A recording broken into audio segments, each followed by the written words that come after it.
Bueno, a ver, seguimos. ¿Qué sucede? ¿Puedo descontar de su liquidación cuando esta corresponda?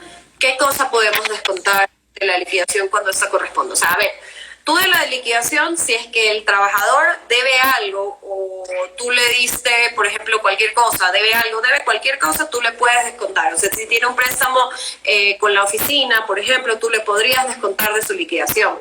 Pero no sé qué se refiere con la descontar de la liquidación. Las remuneraciones tienen que ser pagadas.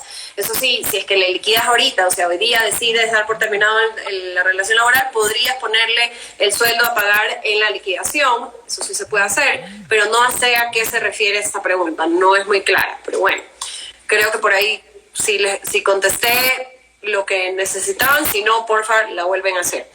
¿Qué sucede si el empleador se apega a la suspensión de la jornada laboral argumentando falta de fondos para sueldos? No tendría sentido porque la suspensión laboral tú tienes que seguir pagando el 100% de la remuneración y seguir pagando el 100% del IES. Entonces no tendría sentido que utilices la suspensión como argumento por falta de fondos de sueldos. Podrías suspender, pero eso no significa que puedes dejar de pagar la remuneración. ¿Puede el empleador aplicar la suspensión y reducción combinadas? Esa es la que yo justamente quería que tú contestes. ¿Puede el empleador aplicar la suspensión y reducción combinada? Yo quería que expliques, porque esta parte te tocó, tú lo expusiste y quería que expliques un poquito más cuándo puedes aplicar la suspensión y cuáles se pueden unir, por ejemplo, cuáles pueden ser utilizadas al mismo tiempo. Sí, eso es importante porque la suspensión solamente se puede aplicar cuando no es aplicable el resto de modalidades. Es decir, cuando yo no puedo ni reducir ni modificar la jornada, entonces ni hacer teletrabajo, entonces puedo acudir a la suspensión de la jornada laboral. De manera que no es compatible. Lo que sí puede suceder es que parte de mi personal yo utilice las modalidades de reducción y, o de modificación y con otra parte del personal suspenda la jornada laboral. Pero la suspensión siempre es la última alternativa. Y hay que pagar, la suspensión implica que hay que pagar la remuneración, pero ciertamente que la suspensión sí se puede combinar con los acuerdos de pago, los cronogramas de pago, que no solamente se desarrollan durante la suspensión, sino que pueden ser a futuro. Es decir, yo tal vez no vaya a trabajar hasta fines del mes de abril, entonces voy a tener un mes y medio de suspensión, si así fuera, y obviamente no tengo plata para pagarlos en marzo y abril. Si los tengo, los pago, pero si no los tengo, lo que puedo es llegar a un acuerdo para irlos pagando en varios meses, una vez que la jornada laboral se vuelva a la normalidad. Pero tengo que llegar a un acuerdo con los trabajadores, no lo puedo decidir unilateralmente, porque si no el trabajador podría reclamar el pago de su remuneración. En esto, obviamente, hay que tratar de llegar a un acuerdo, y eso es a lo que se refieren los dos acuerdos ministeriales cuando hablan de la necesidad de mantener la sostenibilidad de la empresa, por una parte, que haya esta empresa que es la que me da trabajo, pero también el respeto de la estabilidad laboral. Esa es la idea general de estos dos acuerdos. Y por supuesto, si es que no se recupera el tiempo porque el trabajador prefiere no recuperar o llega a un acuerdo con el empleador de que a quien no le interesa que lo recupere, entonces sí, esos valores no tienen que pagarse. Pero si no, los valores obligatoriamente tienen que pagarse. Siguiente pregunta. Si mando de vacaciones a un trabajador según acuerdo, ¿se debe pagar las vacaciones como dice la ley? Sí. Las vacaciones tienen que ser pagadas el 100% de la remuneración, no puedes dejar de pagar porque el Código de Trabajo establece que las vacaciones son remuneradas. Aparte que el acuerdo ministerial también lo dice. ¿La causal de fuerza mayor afectará a todos los trabajadores o se puede discriminar por actividad?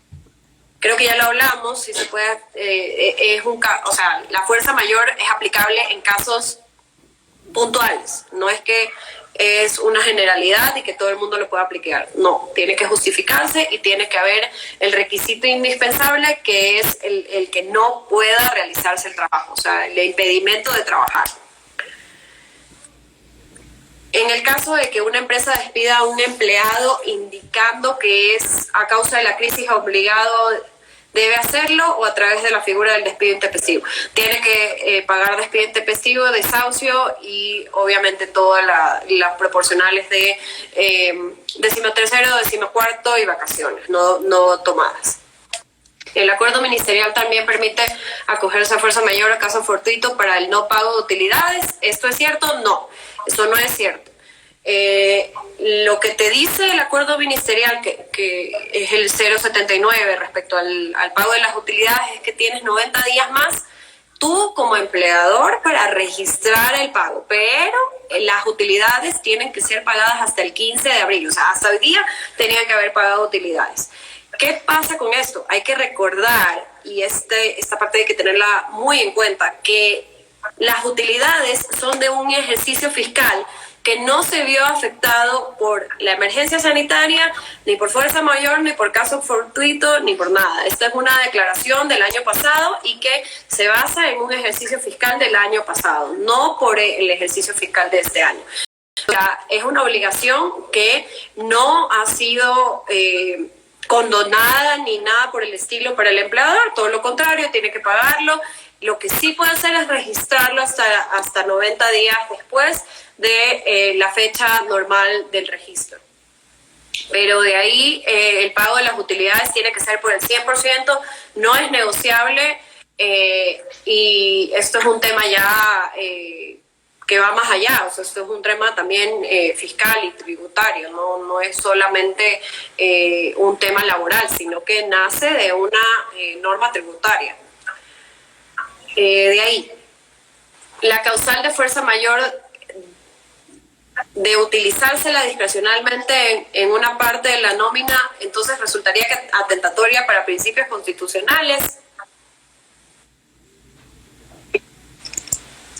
Sí, no se la puede utilizar de acuerdo al simple gusto o la decisión del empleador, sino que tiene que utilizarla en el caso en que el trabajo no pueda realizarse. Sí pueden haber casos en los que una determinada área, por ejemplo, de una fábrica ya no pueda seguir operando, y en ese caso tendría sentido que en esa determinada área se utilice la causal de fuerza mayor, pero no respecto de toda la fábrica o respecto de las personas que tienen más antigüedad, o respecto de las personas que tienen mayor edad, o alguna otra consideración que fuese discriminatoria. Obviamente eso afectaría a los derechos constitucionales. Sí, ¿Me están ahora escuchando bien? estamos escuchando bien. A ver, voy a leer un poco las... A ver, voy a leer las preguntas que están acá, que yo copié las otras preguntas acá porque me es más fácil, pero hay nuevas. A ver, para los establecimientos de salud privados, es decir, clínicas, ¿también se someten a estas normas? Claro, todos estamos sometidos a estas normas. ¿Cómo proceder si un empleado está con permiso de tratamiento de cáncer y le llega un correo despidiéndolo? Él tiene carnet de discapacidad y le comunicó al recibir el correo, pero no lo reconoce. Claro, sería, digamos, si es que usaron la causal de fuerza mayor o caso fortuito, se aplicaría lo que hemos dicho, es decir, hay que analizar el caso, si realmente se volvió imposible el trabajo o si el empleador lo que hizo fue escoger a quien deseaba terminar la relación laboral. Es imposible tomar una posición respecto de un caso específico sin conocer los detalles de la empresa. Siempre habrá que analizar del despido más que nada, pero ahí hay que tomar en cuenta también la discapacidad, y de ser una persona con discapacidad que haya notificado al empleador en su momento, tiene una bonificación adicional de no aplicarse la fuerza mayor.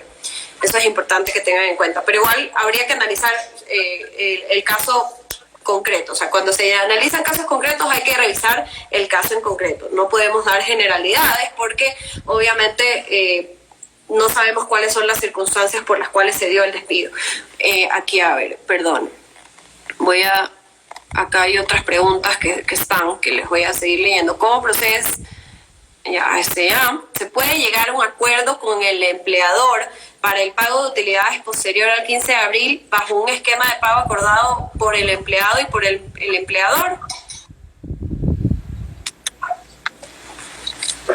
No se puede realmente, o sea, en la práctica habrá quien lo haga, pero el Ministerio del Trabajo podría imponerle una multa y el trabajador, a pesar de haber llegado a ese acuerdo, podría después denunciar y reclamar por el no pago a tiempo. Exactamente, derecho, como lo dije, es un contingente muy grande. O sea, tú como empleador podrías llegar a un acuerdo, de acuerdo, estoy totalmente de acuerdo contigo. Tú puedes llegar a todos los acuerdos que tú quieras, pero el contingente laboral que te queda ahí, está ahí latente.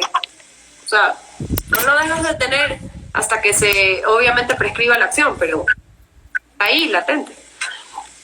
A ver, ya. Buenas noches. ¿Y con las empleadas domésticas qué pasa si con ellas aplicas esa causal? Sí, yo me pareció ver en la parte de las empleadas domésticas alguna pregunta respecto de si se podía combinar, digamos, reducir la jornada laboral en el caso de una empleada doméstica. Sí, o sea, no hay ninguna limitación ni diferencia. Normalmente por los riesgos que implica la movilización y venida diaria, lo más lógico sería la suspensión, pero no es que haya una limitación desde el punto de vista legal de utilizar las otras modalidades, ¿no? Lo que hay es el riesgo y eso es algo que cada persona tiene que evaluar si quiere tener ese riesgo de ingreso y salida diaria de su casa, ¿no? Pero por lo demás no hay ninguna diferencia. Ya, ¿es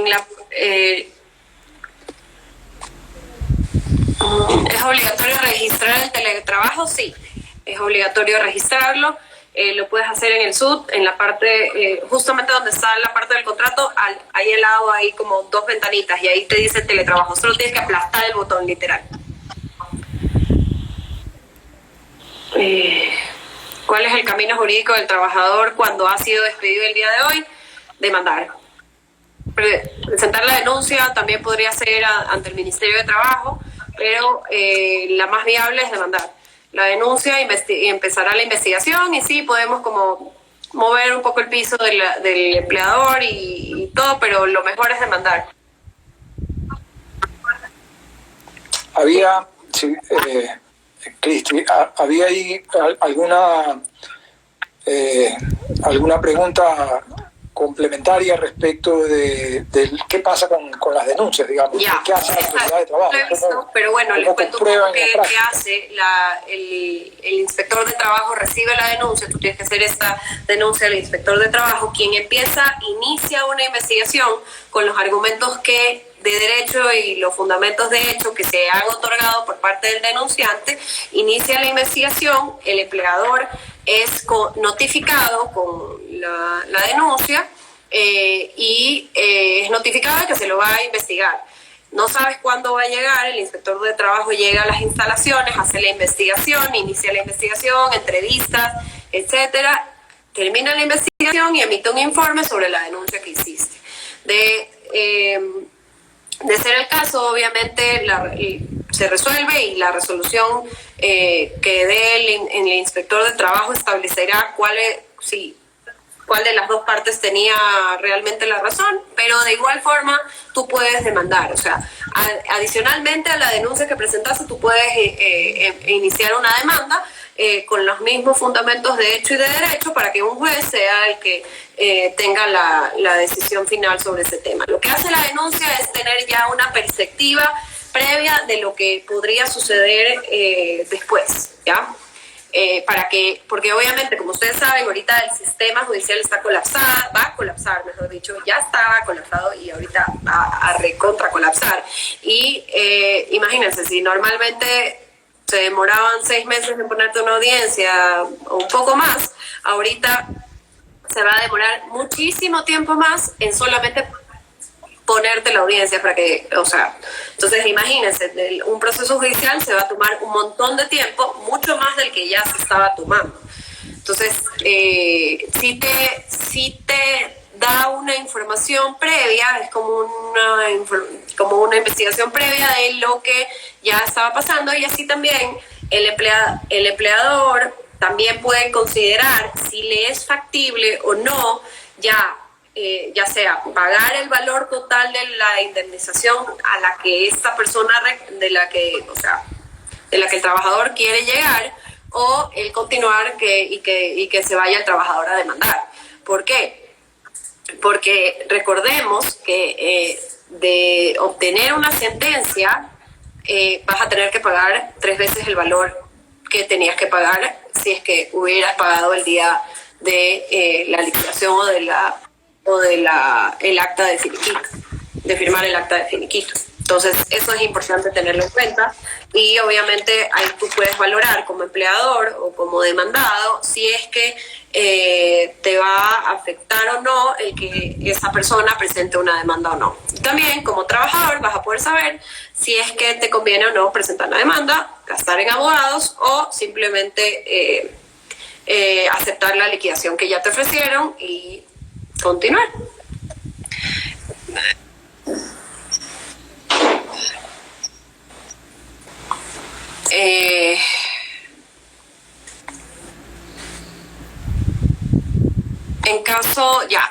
Saludos. En caso de un trabajador de sueldo básico 400, se reduce el 25%, su nuevo salario sería 300. ¿Es permitido? Sí es permitido. Lo que tú tienes que tomar en cuenta es que el salario mínimo vital es establecido anualmente en el mes de marzo más o menos, y tú vas a tener que revisar como empleador, vas a tener que revisar en su momento si es que esa persona llegó a ganar el mínimo o no del salario mínimo vital. Por ejemplo, en este año es 450, me parece, no me acuerdo exactamente cuál es el valor exacto, pero eso se calcula sumando todos los salarios del año más los décimo tercero y décimo cuarto, y lo divides para 12, y ahí te sale cuánto, si cumpliste o no cumpliste ese salario mínimo vital. De haber cumplido, ok, no pasa nada, pero si no cumpliste con el mínimo, o sea, por ejemplo, en este año 2020 es 450, algo así, no me acuerdo exactamente, pero tienes que pagar la diferencia de no haber llegado al límite.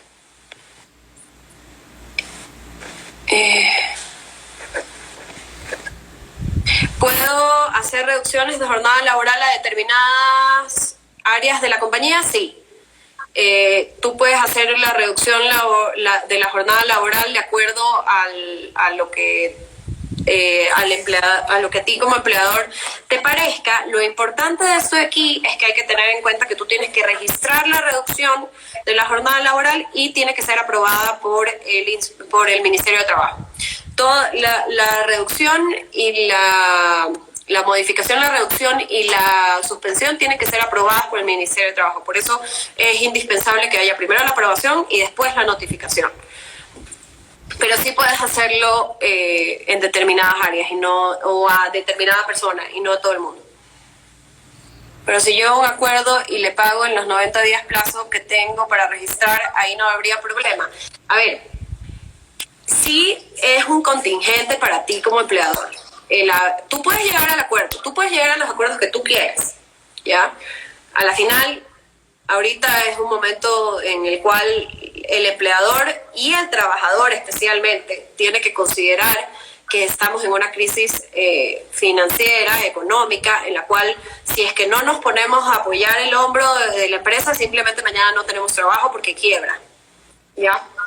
Entonces,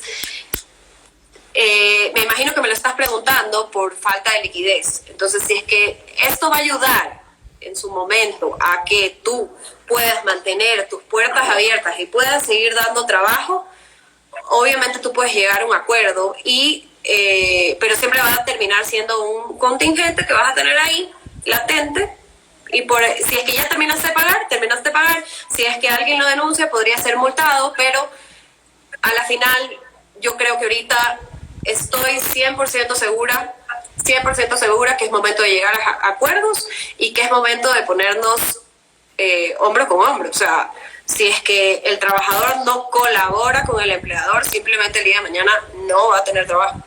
No va a tener trabajo. O sea, no hay liquidez, no hay movimiento. Necesitamos que las empresas tengan liquidez. Y la única forma es viendo acuerdos. Obviamente es un contingente, como te digo, es un contingente que te va a quedar ahí latente y que vas a tener que estar consciente que es un contingente. Pero si es que tus empleados te apoyan, yo creo que sería algo lógico. Pero siempre y cuando tú tengas una justificación de por qué lo estás haciendo. O sea, creo que tienes que también armar bien la estrategia para que puedas tú justificar ante cualquier inspección del Ministerio de Trabajo tus acciones. Eso es súper importante. En mes y medio suspendido habrá que recuperar 240 horas. 12 horas por semana recuperadas vengaría en 20 semanas, 5 meses aproximadamente. Por eso es mejor combinar suspensión con reducción. Sí, es verdad lo que tú estás diciendo, puede ser, pero no es... no es lo que dice la ley, no es el espíritu de la norma, ¿ya? Tú no puedes mezclar la suspensión con otras modalidades, no lo puedes hacer. Puedes mezclar la modificación con la reducción, pero no la suspensión con la reducción o la suspensión con la modificación. No puedes hacerlo porque la suspensión es una modalidad alternativa a las otras, siempre y cuando las otras no se puedan realizar, no se puedan aplicar, es la palabra. Entonces, sí, yo sé, sería lo más óptimo para la empresa, yo lo sé, estoy de acuerdo contigo, yo también estoy de acuerdo contigo, quisiera que sí sea, pero te digo, no es lo que el espíritu de la norma dice y no es lo que la norma dice. No es lo que se tiene que hacer. No sé si, papi, quieres agregar algo ahí, pero...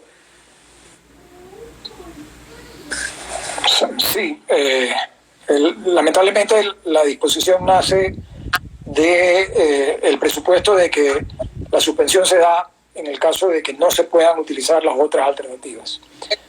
Lo que sí es cierto es que la suspensión se puede combinar con el tema de las vacaciones, se puede combinar con el cronograma de pago, con eso sí se puede combinar. Entonces, por ahí está la alternativa. Es decir, probablemente esto va a tener que irse pagando en un tiempo, obviamente siempre teniendo la justificación de que lo que se está haciendo es de acuerdo a la situación de cada empresa. No tendría sentido si la empresa tiene guardado el dinero, el que en un momento dado no pague, ¿no? Obviamente esto tiene que ser analizado según los casos, otras obligaciones que existan, cómo está manejando otro tipo de gastos. A eso me refería cuando había la circunstancia, el análisis respecto de otras medidas de austeridad que no solamente se refieren al momento, ¿no? Probablemente en este momento simplemente nadie gasta nada. No tiene sentido hablar de otras medidas de austeridad, pero en el tiempo, si yo voy a llegar a un acuerdo para pagarle a mis trabajadores en 6 meses, probablemente la compañía no va a poder pagar un viaje para que me vaya a un curso mientras estoy pagando esto. O sea, ese tipo de cosas. ¿Cómo controlarlas? En la práctica resulta un poco complicado porque el Ministerio de Trabajo tiene sus límites, no está preparado para un control total de todas las empresas en este momento, pero habría que estar preparado para ese control, que en un momento dado, si yo llego a un acuerdo para un cronograma largo de pago, tenga cómo soportar el que no he destinado los fondos para otra cosa y que he tomado previsiones que no afecten al trabajador, no afecten a la empresa, pero tampoco afecten al trabajador. Se necesita ahí un equilibrio y se necesita una autoridad que esté vigilante y habrá que ver en la práctica hasta qué punto va a poder cumplir con eso. Creo que vamos cerrando por el tiempo. Y en todo caso, bueno, habrán preguntas que podrán volverlas. Ajá, exactamente. A ver, el ministro de Trabajo se deja que el empleador puede pagar hasta el 30%. No. A ver, esto aclaremos. El ministro de Trabajo hace días manifestó que el empleador puede pagar hasta el 30% de su remuneración. ¿Se puede aplicar ese pedido o no? Ya que no se pagaría el 100% sino el 30%. Contéstale si tú si quieres, pero no. Sí, lo que yo entiendo es... No, pero no, lo que están diciendo es como que puedes reducir, pagarían, o sea, que ya no se pagaría el 100% sino el 30%. No, a ver, No. Exacto. No hay ninguna norma que sustente eso, ¿no? Solo en la reducción del tiempo de la jornada hay una reducción proporcional del sueldo. ¿Qué mecanismo puede utilizar si el trabajador no está cumpliendo sus funciones bajo teletrabajo, dado que no puedo iniciar visto bueno dadas las circunstancias? Sí puedes iniciar el visto bueno, por si acaso. Por si acaso, para todos. Como lo dije al principio, el acuerdo ministerial 076 claramente establece que el teletrabajo, el empleador da las directrices, el empleador es el único que te puede dar las directrices para hacer el teletrabajo, nadie más. El empleador puede controlar y monitorear que estés realizando el teletrabajo. O sea, no es que estoy en teletrabajo y dejo la computadora. No, tú tienes que cumplir tus obligaciones, enviar reportes, enviar toda la información que se te está pidiendo. Si te está llamando el empleador puede llamar en cualquier momento del horario de trabajo al trabajador y consultarle lo que sea, pedirle reportes, pedirle información, pedirle todo. Y si no está cumpliendo y tienes la información, hay que empezar el visto bueno. El visto bueno se puede empezar. Todos los trámites administrativos pueden hacerse a través de la página web del Ministerio de Trabajo, por si acaso. Los vistos buenos pueden ser aplicados en este momento. Eso me parece importantísimo mencionarlo, lo siento. Ya. Se puede hacer actas de mediación y pagar a plazos también. A ver, en el Ministerio de Trabajo sí puedes hacer mediaciones. El tema ahorita, la mediación, al necesitar una tercera parte, ya conlleva un trámite administrativo al que tienes que asistir, es como una audiencia. No creo que se puedan dar las mediaciones en este momento, pero sí puedes acordar ahorita formas de pagos de las remuneraciones, las puedes acordar. Los empleadores ahorita pueden acordar lo que sea con el trabajador, en realidad, siempre y cuando se mantenga bajo la legislación aplicable. Pero yo sí recomendaría llegar a acuerdos específicos y si es que necesitas llegar a acuerdos de pago durante la suspensión, hacerlo, porque está permitido.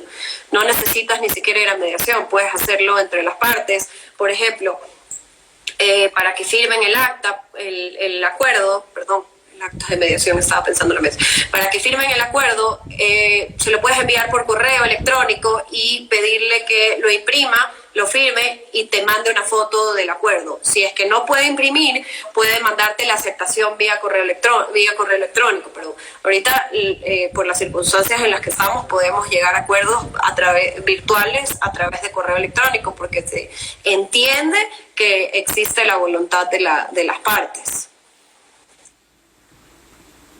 Ahí hay un tema que es importante, y es que efectivamente yo creo que en este momento el Ministerio de Trabajo no está haciendo audiencias virtuales, pero sí hay centros privados, centros que no, más bien dicho, mediadores o centros independientes al Ministerio de Trabajo o a entidades públicas que sí están haciendo audiencias virtuales de mediación. Sí. Y en los que sí se están llegando a acuerdos. No sé si en materia laboral han habido, pero pueden llegar a acuerdos, claro que sí, pero acuerdos de mediación en centros independientes o con mediadores independientes sí existen en este momento. Y lo que hay que tomar en cuenta es que mientras no haya renuncia, es decir, yo puedo acordar pagar en determinado tiempo sin que haya una renuncia a un determinado reclamo al que tiene derecho el trabajador.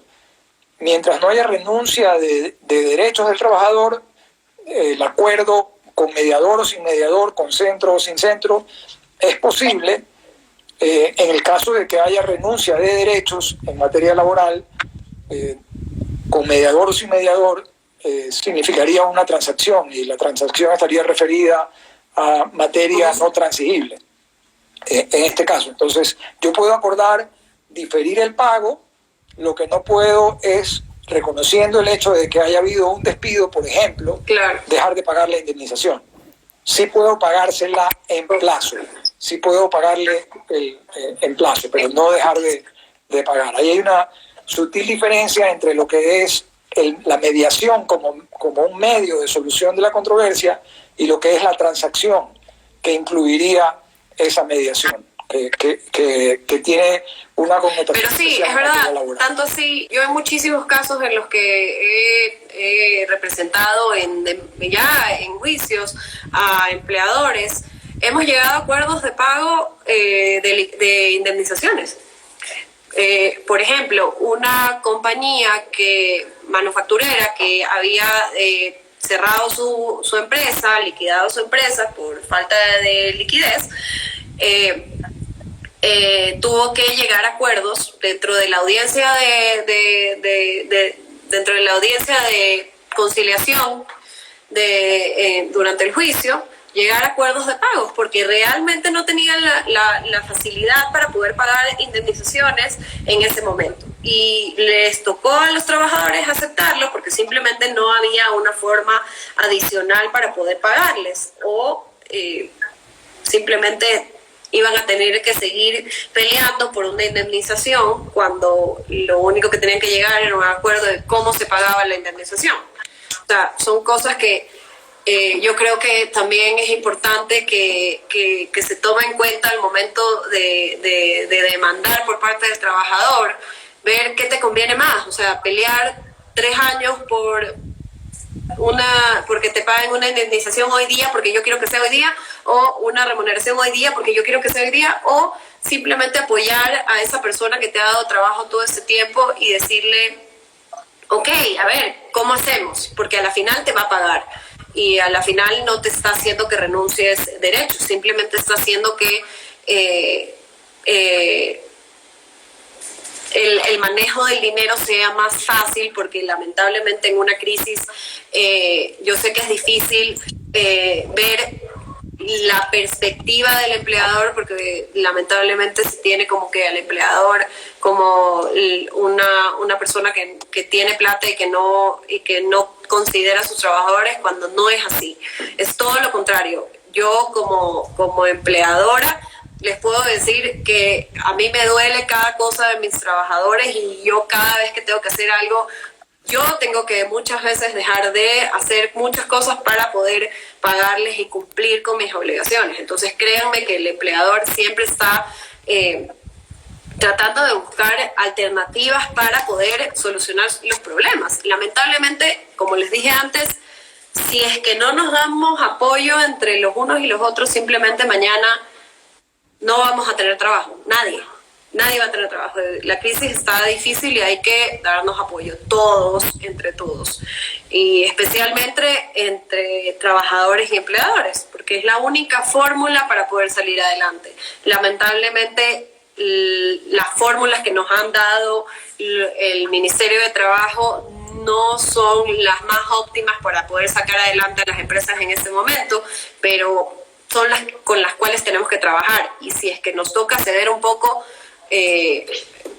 a los trabajadores, toca ceder un poco. O sea, como les he dicho a mucha gente que me ha llamado, la verdad, a preguntar, les he dicho, miren, les voy a decir sinceramente, la gente se está quedando sin trabajo. La gente se está quedando sin trabajo y es mejor aceptar una propuesta o un acuerdo a quedarte sin nada, porque el día de mañana no tendrás en qué apoyarte, y esa es la verdad. A ver, ¿Cómo me respaldo si yo acuerdo con el trabajador para los pagos para evitar una posible futura demanda? Firmando un acuerdo. Siempre, a ver, ¿qué tenemos que hacer ahorita? Instrumentar todo lo que se haga. Instrumentar me refiero a firmar acuerdos entre las partes en los cuales se establezca qué es lo que se va a hacer, por qué se va a hacer y que no hay renuncia de derechos y que lo que se está haciendo es tratando de facilitar el pago porque no hay liquidez. Eso es lo que hay que hacer, firmar acuerdos. Eso es lo esencial ahorita. Nada de lo que hagan, nada de lo que hagan, lo hagan sin haber firmado un documento en el cual se acuerda a lo que se va a llegar. Porque posiblemente igual tengas un contingente muy grande como empresa, el cual te pueda caer en cualquier momento. A ver. Eso. Ya. Al reducir el 25% del sueldo y del horario, queda por abajo del salario básico. Cuando el Ministerio de Trabajo establezca el salario digno, se te tendrá que pagar la diferencia. Sí, eso es lo que dije hace un rato, que justamente tú puedes disminuir el salario del trabajador, sí, pero en marzo del próximo año vas a tener que revisar que cada uno de tus empleados haya recibido el salario digno y de no haberlo recibido tienes que pagar la diferencia. Eso es lo que ya comenté hace un rato. ¿Qué pasa con las mujeres embarazadas? Esto es una pregunta que han hecho varias personas. ¿Qué pasa con las mujeres embarazadas a las que se está despidiendo en este momento? Depende de cómo haya sido el despido, si hayan aplicado la fuerza mayor o no, o si el despido sea un despido intempestivo, tienen que pagar la bonificación. Pero hay que recordar que el Código de Trabajo también establece que cuando despides a una mujer embarazada se llama despido ineficaz, pero tienes que iniciar el proceso por el despido ineficaz. ¿Qué significa eso? Que se tiene que dejar sin efecto, siempre y cuando esa mujer... obviamente si le pagaste la indemnización y la bonificación y aceptó, ok, pero hay que tener en cuenta como empleadores que si esa mujer embarazada inicia el proceso de despido ineficaz, probablemente se lo